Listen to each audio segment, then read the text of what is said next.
There's a whole lot going on this week. It doesn't exactly jump out. Today is declared Word of God Sunday. I don't know exactly why, because darn it, every day we have the Word of God.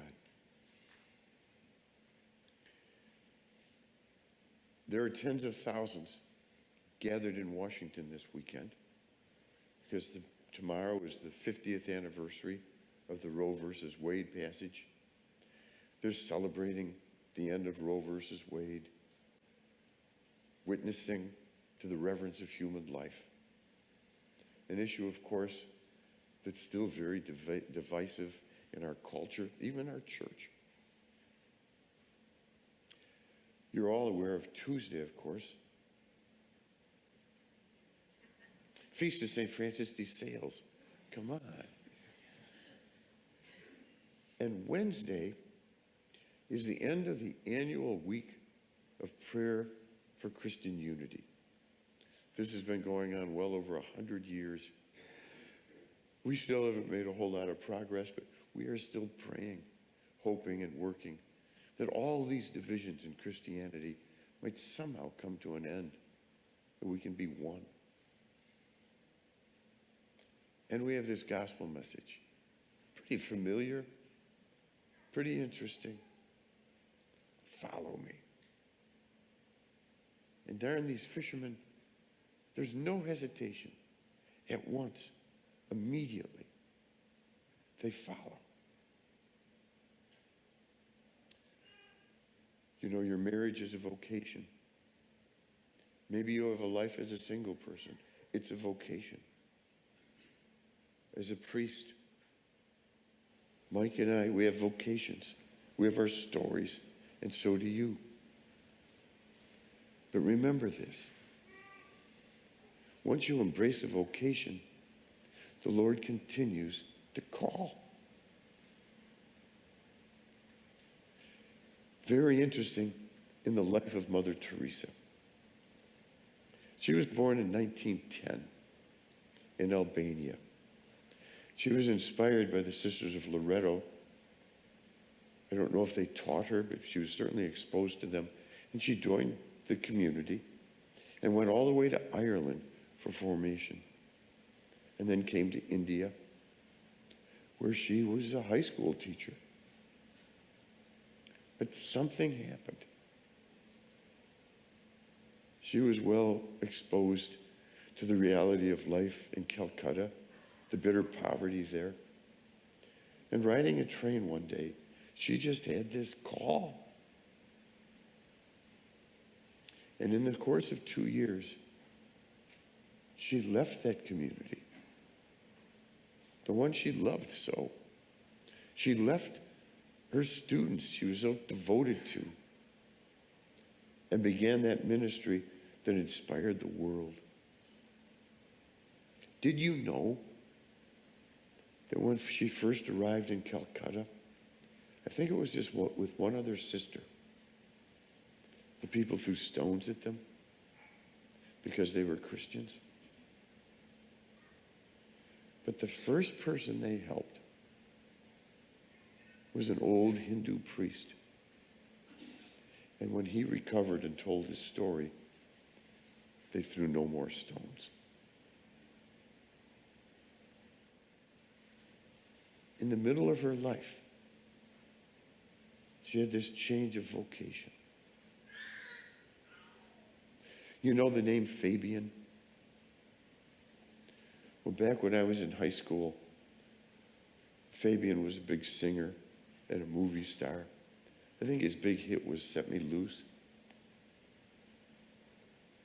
And we didn't even know his last name, like Cher, for the longest time. Finally, he said, oh, it's Forte.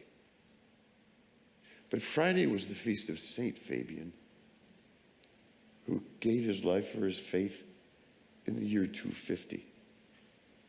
How's this for a crazy vocation story? The Pope had died. And like many, Fabian came to Rome to mourn his death and to just be a part of the selection of the next Pope. What's going to happen? So he's gathered with all these people, and a dove flies down and settles on his head. This guy apparently was a farmer. Everybody saw that. You must be the next pope. Sure enough, they selected him.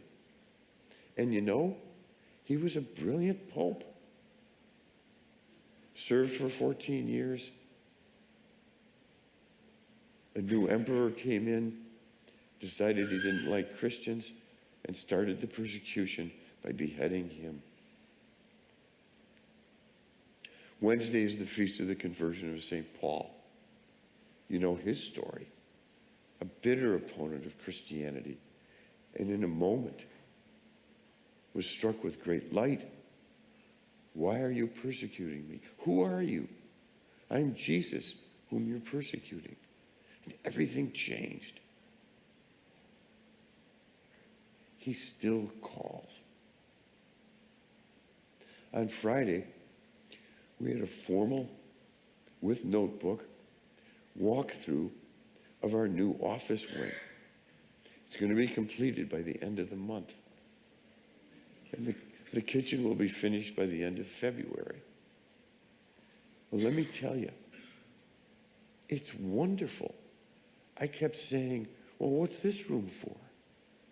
All this space. Youth room, nice. We're going to have all this space. We've got our classrooms. We'll have the whole hall now. Beautiful. I'm wondering who might step forward and say, let's get started with a daycare facility in our classrooms during the week.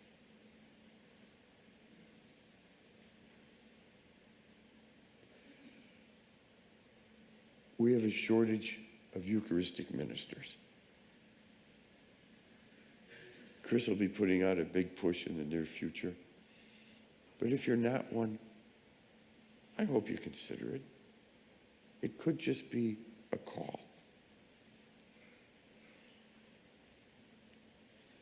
We've gone for some time now with nobody coordinating our funeral luncheons.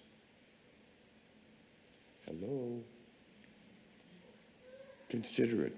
It's a demanding and important and challenging job. But you might be being called.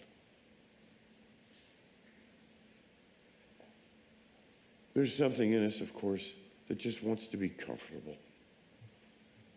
I've done my work. Don't bother me. That doesn't seem to be the way the Lord works. It wasn't the way with those fishermen. It wasn't the way with Paul.